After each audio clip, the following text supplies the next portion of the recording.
So I think traditional coding courses are kind of dying for the simple reason of LLMs are just really good now. You don't need a 2-hour video explanation to explain a concept to you when you can just ask a question and get an instantaneous answer.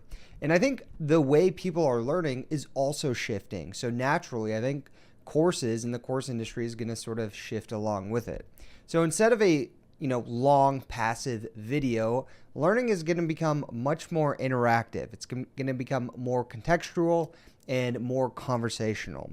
So in this video, I'm going to build out an interactive coding tutor that will explain code to you in real time using text to speech. Now, under the hood, an LLM will generate the explanation based on the code lesson and the context. And then Inworld TTS, who is the sponsor of today's video, is what's going to turn that response into natural human-sounding speech. So that when you click on a line of code, it will actually talk back to you and explain what's going on fast enough that it feels like a real conversation. Line 17, export function, calculate total. So that's the whole idea of what we're going to be building today. I think it's a really cool project and I'm really excited to dive into it. So just to sort of set the stage for what I want to build here, I'm going to build a really small MVP course that will help people learn good design patterns when they're building out React-based projects.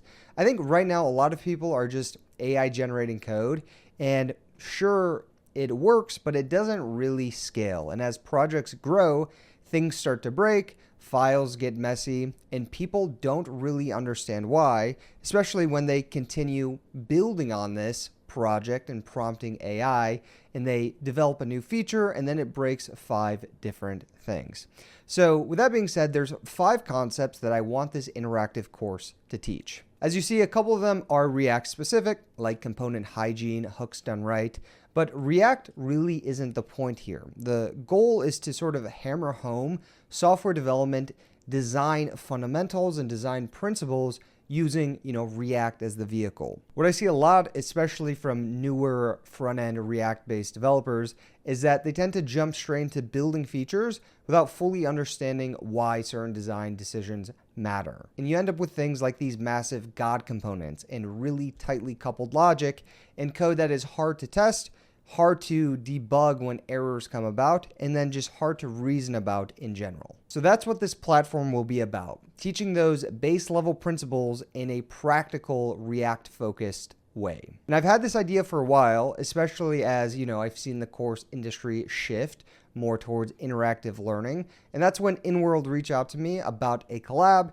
and I thought it would be the perfect fit. Inworld AI's TTS 1 Max model just took the #1 spot on the Artificial Analysis Speech Arena leaderboard, and it also topped the Hugging Face TTS Arena. And these are blind user tests. Real people picking what actually sounds better and not just simple marketing demos. It beat 11 labs, it beat OpenAI, and most importantly for this project, it is fast enough to work in real time. It is specifically optimized for real-time conversational AI use cases and not just generating pre-recorded audio. So with that being said, let's go ahead and start building. Okay, so because this is an interactive course, I want to use my actual voice. So the very first thing we need to do is clone that voice. And we're going to do that using Inworld.ai to sort of power the text-to-speech of this interactive course. So head on over to Inworld.ai and then go ahead and create an account. Now I've already created an account, so I'm just going to click the login button here. Then from there, what you're going to want to do is head on over to the Voices tab. So the Voices tab has a bunch of pre-constructed voices that sound really human-like. Like as you see, we have Alex, Ashley, Craig. I'll click play on one of these just so you can hear. This is a preview of the Ashley voice. But what we want to do now is clone our own voice. Now I've already done this, as you see with Kenny's voice right here. I'll click play. This is a preview of the Kenny's voice. The Kenny's voice. This is really easy to do to clone your own voice. I simply just went to the clone voice button up here. I recorded some audio, and then Inworld sort of took care of the rest. Now on this voice right here, I'm going to want to click this Try API button and then head on over to the Streaming tab, or click the Streaming tab right here, and then just sort of copy this text, or this code rather, because this is the code that we're going to use to directly hook into Inworld in our application. Okay. Aside from this, we're also going to need an API key. I'm not going to click the API key tab because I don't want to leak mine, but you'll simply want to go to the API key tab and then generate your own API key with Inworld.TTS. It's super easy. It's really straightforward. Okay, so now let's actually build this thing. So I'm going to do this purely with AI because at this point, I don't think it really makes sense to handwrite all of the project setup and boilerplate for simple projects like this when we have these amazing AI tools. However, the important part isn't just, using AI, it's being very clear about what we want. So because of that, I've sort of already put together a very detailed prompt that acts for the blueprint of this entire build. So let me go ahead and pull that up. So this is the prompt right here. Now, I'll go through this whole prompt. There's a lot here. I'll paste this in the description if you want to go ahead and look through it yourself. But at a very high level, I will essentially be asking AI or Cursor to build me two things with this prompt. First, we're going to need a small backend server. And then second, we're going to need a React app that sort of acts as the interactive course. Now, the backend exists for one main reason, and that is to sort of orchestrate the pipeline because it's going to send the code context and the lesson information to an LLM, which I'll be using OpenAI. I'll be using the GPT-4 mini model. So we're going to send that information to an LLM to generate an explanation and then hand that generated text off to the Inworld TTS to convert it into speech. Now, I don't want my API keys anywhere near the browser, and I want full control over latency, audio formatting, and streaming, which is why we're going to set up a small backend server to sort of handle that side of things. Now, on the front end side, if you read through the prompt, I'm not going to, read through it line by line. Again, it'll be in the description, but basically at a high level, the prompt is describing a React app that, represents the course itself. There's going to be a sidebar with modules. There's going to be a main lesson view. There's going to be tabs for things like the lesson content, containing the bad coding examples, good coding examples, and then sort of refactor steps. Now, the important thing here is that every line of code, and it's somewhere in here, clickable. The important thing is that every line of code is going to be clickable, and that's what's going to make the course interactive. When you click a line of code, the app will then send the full code context of the actual lesson and the lesson topic to the backend so we can get a contextual explanation of a tutor per se to sort of speak this out loud using Inworld TTS. Now, the prompt also calls out interactive features such as an audio player. Ask the tutor here, where you can type or even speak a question to the, quote unquote tutor and then get a spoken response back, using text to speech. So the course content itself is very structured data. And I think it's really important to focus on what this interactive course will actually teach. So this is going to be a very high level MVP type of interactive course. We're only going to have 5 modules to start, but we're going to focus on component hygiene, hooks in React, pure functions and sort of what they are and why they're important, single responsibility principle or SRP, and then, separation of concerns, and then a final module here for a capstone project. So this is the prompt. Again, it will be in the description for you to view. I'm going to go ahead and just copy this. I'm going to minimize this, and then I'm going to open up Cursor, and I'm going to just paste this directly into Cursor. And then there's one more thing that we needed, which is the actual API code. Again, not writing any of this by hand, literally just going to paste this into Cursor and let it sort of handle the rest. And then I'll add a prompt here at the end. Here's how we can integrate with Inworld TTS. I'll click enter. And then I'll sort of let it do its thing. Now, this is going to take a moment, so I'll let it work through this. I'll pause the video, and then I'll get back to you once it's completed. Okay, so now the project is complete. I had to go back and forth with Cursor to sort of prompt it a few times, provided my open API key, things like that. However, because this isn't a vibe coding tutorial, I'm pretty confident that's something you can figure out. But from here, I'm going to ask Cursor to start the local environment, just so we can see what this application actually looks like.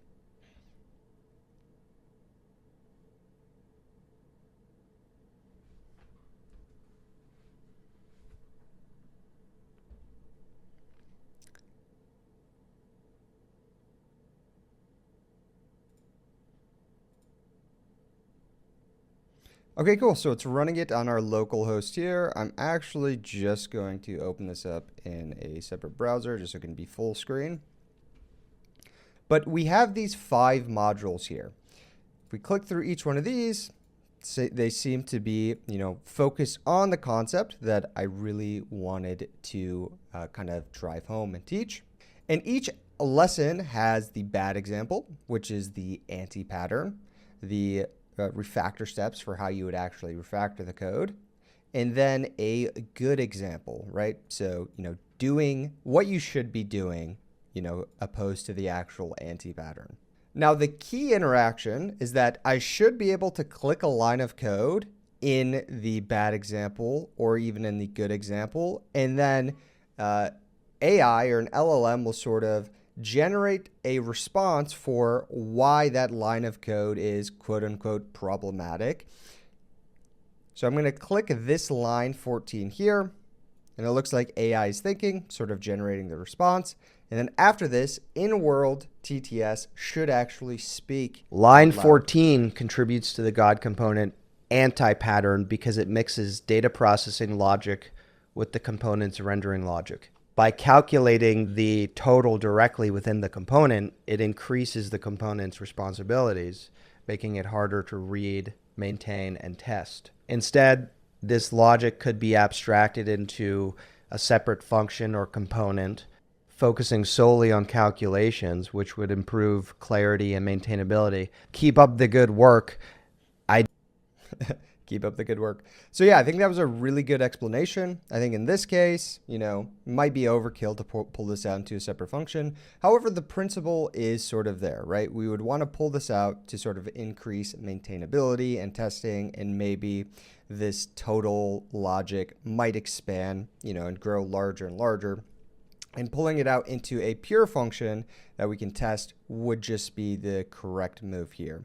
Now, if I go on over to the good example, and then click line 17, it should have the context of, the good example, and then give me a response based on that. Line 17, export function, calculate total, orders, order number, is a great example of the single responsibility principle because it isolates the logic for calculating the total from the rest of the application. This separation makes the code easier to read, test, and maintain, as changes to the total calculation won't affect other parts of the component. By delegating this task to a dedicated utility function, we avoid cluttering the main component logic, addressing the God component anti-pattern effectively. Sweet. So that was kind of a, longer-winded explanation, but it was a really good explanation. And as you see, we have 2 response times here. One is the response time for the LLM to sort of generate the text. The other is for Inworld to turn that text into speech. And as you see, Inworld is very fast. This is Inworld's time to first byte. So even with an LLM in the middle, we're still seeing audio start in around 350 milliseconds after the actual LLM generates the text. And that is fast enough for it to feel very conversational and not like you clicked a play button and waited on some audio file to compile and transcribe and turn to actual text. And I think that's why latency matters so much. Even a small delay sort of breaks the illusion that this is a tutor per se. So the next thing I want to showcase is we have this ask the tutor functionality. And I'm going to test to make sure that our LLM, or our cursor rather, sort of generated this code right. So let's go ahead and go on over to the pure functions tab here, and then I'll click the microphone button and I'll ask the tutor, can you explain to me what a pure function is? I'll click send. A pure function is a function that consistently returns the same output for the same input and has no side effects, meaning it doesn't alter any external state or variables. This predictability and isolation make pure functions easy to test, reuse, and understand. For example, if you pass the same arguments multiple times, a pure function will always produce the same result. That's a great explanation, and that just goes to show how powerful this interactive course, with context based on the lesson actually can be. So now, Inworld gives you two different types of models depending on what you care about. You have TTS 1 max if you want the absolute best quality, and then TTS 1 if you want even faster generations for real-time conversational use cases. So imagine rather than, maybe clicking this button and then transcribing my text like this, we could sort of have a voice agent. So, maybe think about this in terms of a customer service representative, where a voice agent is launched and then I'm able to sort of talk to an agent in real time.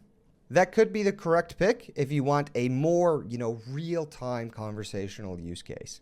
Now, Inworld isn't just number one in quality, it's also very fast and it's very affordable. So you're looking at about $10 per million characters for maximum quality, and then $5 per million for, this speed optimized model. So usually you have to pick two. You have to pick quality, speed, or cost. Pick two of those. Inworld is one of the first TTS platforms that really sort of just delivers all three. And that's why projects like this are finally practical instead of just being, cool demos. So I know we didn't go over the code a ton. I don't think it matters a ton in this case because it was, purely vibe coded. I didn't write a single line of code. However, we have this config file here that sort of is our configuration for hooking into the actual Inworld.ai API. And then as you see with this AI output here, we have a backend server that sort of handles the actual TTS, and then the LLM sort of transcribing. And then we have the front end React application that's running, which is what I just demoed. So I'll go ahead and I'll put this GitHub project in the description if you are interested in looking at the code and perhaps running it for yourself. Also too, if you want to try Inworld TTS, I've got a link down in the description where you can sign up and then get free API credits to play around with. Thank you so much to Inworld AI for sponsoring this video.